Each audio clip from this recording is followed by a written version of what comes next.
حضرت امام محمد تقی علیہ الصلوۃ والسلام ایک دفعہ راستے میں کھڑے تھے، اپنے زمانے کا بادشاہ وہاں سے گزرا، دوسرے بچے دیکھ کر بھاگنے لگ گئے کہ بادشاہ سلامت آ رہے ہیں، بچوں ہٹو۔ آپ اپنی جگہ پہ کھڑے رہے اور آپ نے جگہ نہیں چھوڑی۔ وہ قریب آیا اور اس نے پوچھا کہ سارے بچے بھاگ گئے، آپ بچے ہیں، آپ نہیں دوڑے؟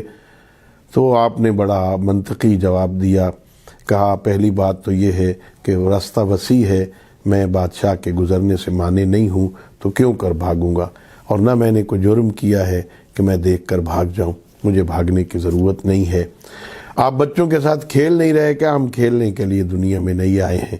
بادشاہ چلے گئے، واپسی پر شکار کر کے نا اپنے ہاتھ میں ایک مچھلی کا چھوٹا سا بچہ ہاتھ میں لے کے نا وہاں سے واپس آ رہے تھے۔ پھر امام سے ملاقات ہو گئی اور پوچھنے لگے کہ ذرا بتائیں ہمارے ہاتھ میں کیا ہے؟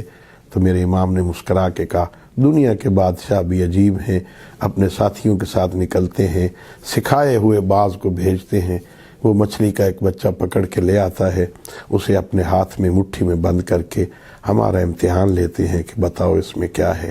اللہ رب العزت نے ہمیں ایسے عظیم عالم رہنما عطا فرمائے۔